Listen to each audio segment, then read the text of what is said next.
अव्ययभाव समास।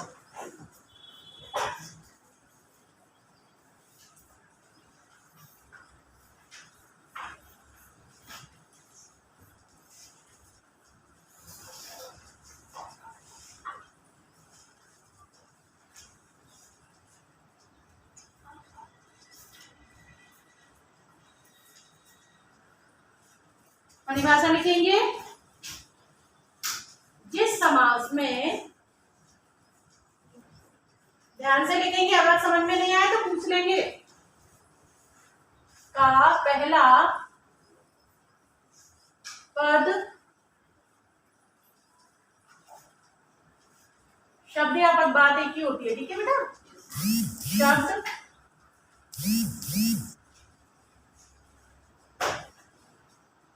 अव्यय हो,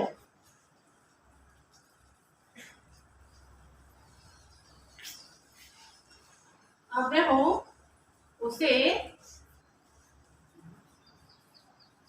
अव्ययी भाव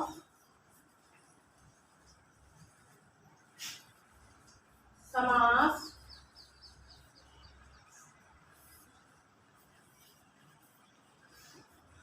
कहते हैं। इसका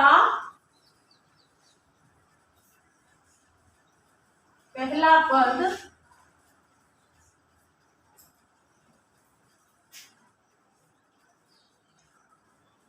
इसको पूर्व पद भी कहते हैं। पहला मतलब क्या होता है?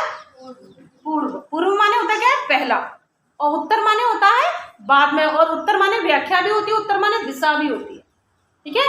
तो यहाँ पर पूर्व पद लिखा है, यानी पहला वाला पद, पहला वाला शब्द प्रधान होता है। अभी हमने उदाहरण बताया था ना आपको, कौन सा उदाहरण बताया था? ना बेटा, उससे पहले कौन बताया था, बताओ कौन सा बताया था? हमने आपको भरपेट शब्द बताया था ना, बताया था, वही इसका उदाहरण।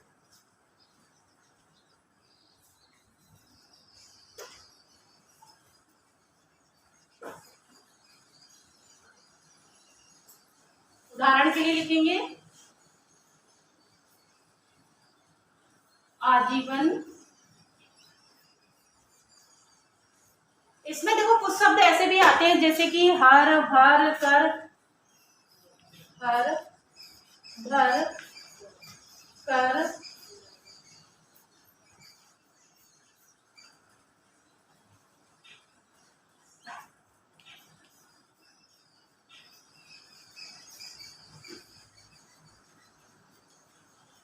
पूर्व में देखने को मिलते हैं।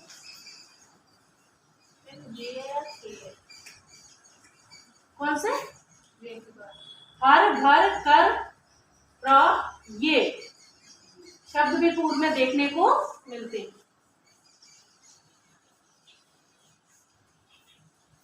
आजीवन होता है, आजीवन होता है। आजीवन।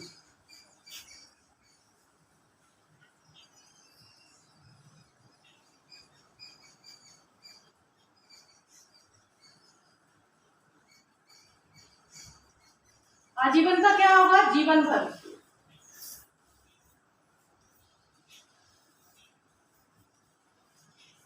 ठीक है।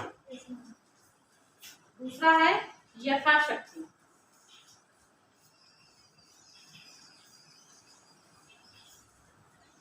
यानी शक्ति के अनुसार।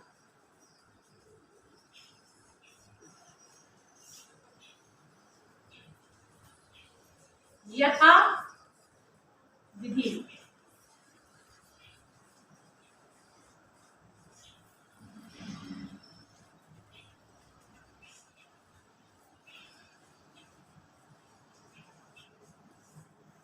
विधि के अनुसार।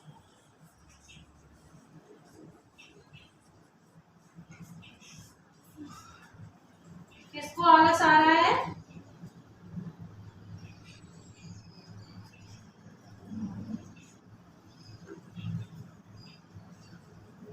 प्रतियुक्तिम।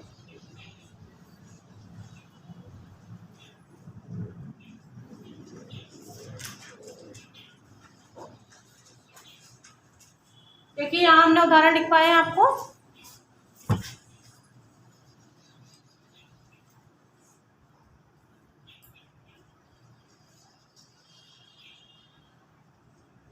अब यहाँ आप देख रहे हैं कि जीवन एक पूरा शब्द है ना, इसमें उपसर्ग लगाया है, फिर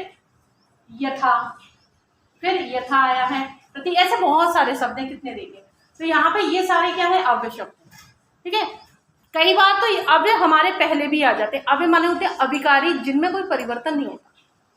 ठीक है, अब आजीवनो नहीं होता, आजीवनो तो नहीं होता ना, लेकिन कई बार लोग क्या कहते हैं कि जैसे उपसर्ग प्रत्यय आते हैं, उपसर्गों को भी अव्यय मान लेते हैं, लेकिन कई बार उपसर्ग क्या होते हैं, रूप परिवर्तित कर लेते हैं अपना, तो वो अव्यय नहीं होते।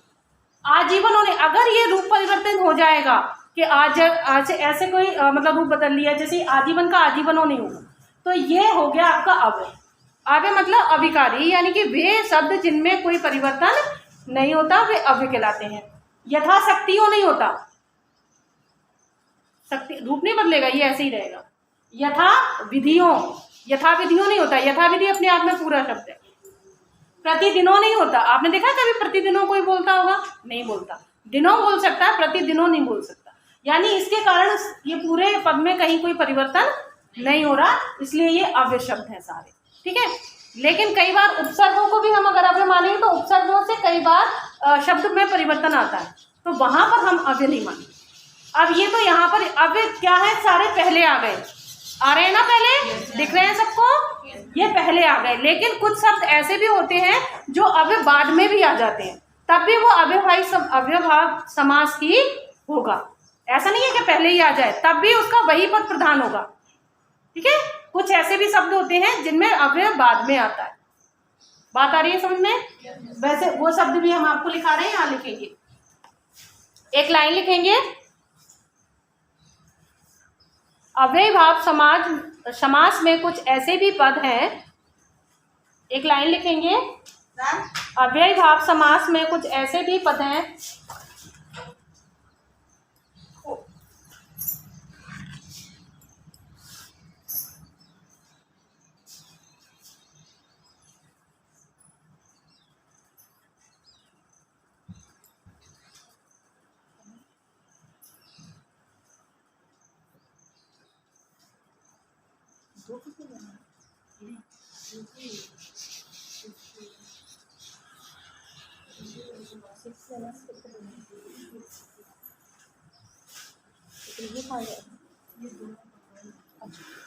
अभी नहीं जाना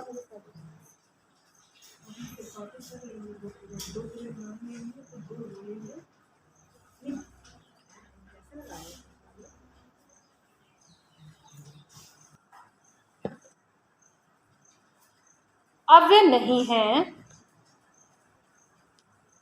किंतु समस्त पद अव्यय बन जाता है। सभी की कॉपी में ये लिखा हुआ होना चाहिए, मैं अभी चेक करूंगी आपका। ठीक है, लिखा होना चाहिए, किंतु समस्त पद अव्यय बन जाता है, अव्यय बन जाता है, लिखा, अव्यय लिख लेंगे ना?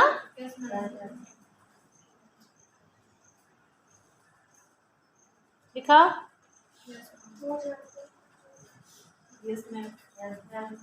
किंतु समस्त पद अव्यय बन जाता है। ठीक है, एक बार पूरा सुन लो। अव्ययभाव समास में कुछ ऐसे भी पद हैं जिसमें पहला पद अव्यय नहीं होता या अव्यय नहीं होता, किंतु समस्त पद अव्यय बन जाता है।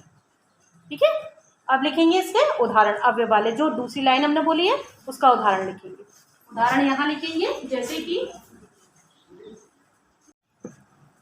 रातों रात। अब देखो ये जो रातों रात शब्द है, इसमें परिवर्तन नहीं होता है ना, ये आपका क्या नहीं है, द्वंद्व समास नहीं है। कई बार बच्चे क्या करते हैं कि जहाँ योजक चिन्ह लगाया मतलब वहाँ द्वंद्व समास है, तो उसमें होता है ना माता पिता, है ना, रात दिन, लेकिन वहां पर रूप परिवर्तित हो सकता है, लेकिन यहाँ नहीं, ये समान शब्द देखो, लेकिन इन शब्दों में कोई परिवर्तन नहीं हो सकता। हो सकता है क्या, जैसे रातों यहाँ हो गया लेकिन यहाँ नहीं, तो ये वाला शब्द क्या है आपका अव्यय शब्द। ठीक है, बाद में आया है लेकिन है क्या ये? अव्यय शब्द। तो ये अव्ययीभाव समास ये भी है। समझ में आया? चलो देखो इसका। रात ही रात में, हाथों हाथ का क्या होगा? हाथ ही हाथ में। फिर गली गली यानी कि क्या होगा? प्रत्येक, क्या होगा बोलो? गली। नहीं, रूप नहीं बदलना है बेटा दूसरे का, फिर कैसे होगा? बनेगा ही नहीं अव्ययीभाव। अगर वो बदल जाएगा तो फिर तो समास बदल जाएगा। ठीक है, सालों साल यानी बहुत साल।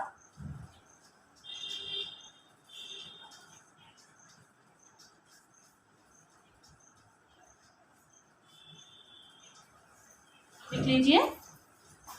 यानी हमने आपको अव्ययीभाव जो समझाया है वो आपने अच्छे से समझा होगा, उम्मीद है समझा है। ठीक है, अब हम पहले से बता देते हैं क्या आपने आज पढ़ा। समास की परिभाषा पढ़ी है। समास क्या होते हैं? दो या दो से अधिक सार्थक शब्दों के मेल को हम क्या कहते हैं? समास कहते हैं। समास का हम सीधा सीधा अर्थ कहें तो संक्षिप्तीकरण। क्या है? संक्षेपीकरण, संक्षिप्तीकरण। हम किसी को बड़े को छोटा करने की कोशिश करते हैं ना, गागर में सागर भरने जैसी बात है समास करना। ठीक है, और दूसरी बात, इसकी हमने विशेषताएं पढ़ी। कई बार इसमें पहला पद प्रधान होता है, कई बार दूसरी होता है, कभी कोई अन्य पद प्रधान होता है, दोनों में से कोई भी प्रधान नहीं होता। जैसे अव्ययीभाव समास, जैसे कि बहुब्री पढ़ा है ना, कोई पद प्रधान नहीं, तीसरी की ओर इशारा कर रहा है। ठीक है, जैसे कि समास में कम से कम दो शब्दों का होना जरूरी है। कैसे? सार्थक वाले। ऐसा नहीं कुछ भी हम अपने मन से बना लें और वो बन जाए।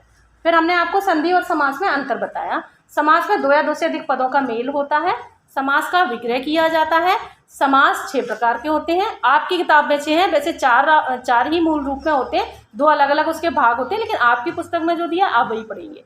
ठीक है, संधि क्या होती है? संधि 2 वर्णों का मेल होती है। संधि के 3 प्रकार होते हैं, स्वर, व्यंजन और विसर्ग।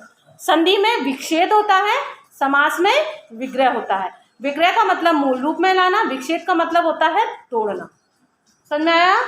सबसे पहले पढ़ा आपने इसका पहला भेद अव्ययीभाव समास। अव्ययीभाव का मतलब क्या है? जहां अव्यय शब्दों का प्रयोग किया जाता है, जिसमें पहला पद अव्यय होता है, वो अव्ययीभाव समास कहलाता है। इसका पूर्व पद प्रधान होता है। ठीक है, लेकिन अपवाद स्वरूप कई बार ऐसा भी होता है कि अव्यय शब्द पहले पद में आकर दूसरे पद में आता है, तभी वो मूल रूप में फिर अव्ययीभाव ही रहेगा। बात आई समझ में? जैसे यहाँ पर हमने आपको उदाहरण दिए हैं, रातों रात, हाथों हाथ, गली गली, सालों साल। यहाँ पे दूसरे पद में अव्यय है, तब भी ये अव्ययीभाव समास ही रहेगा, लेकिन मूल रूप में इसके जो शब्द होते हैं वो पहले आते हैं, लेकिन कभी कभी अपवाद स्वरूप बाद में भी आ सकते हैं। तो इसका मतलब ये नहीं है कि अव्ययीभाव नहीं है, ये अव्ययीभाव ही है। परिभाषा लिख ली आपने? समझ में आया? सबको समझ में आया अच्छे से? चलिए अच्छे से इसको लिखेंगे, नोट कर लेंगे। जहाँ घर में जाकर इसको पढ़ेंगे, जहाँ समझ में नहीं आएगा वहाँ जब क्लास होगी तो आप हमसे पूछेंगे। कल हम इसके विषय में आपसे पूछेंगे ये पूरा।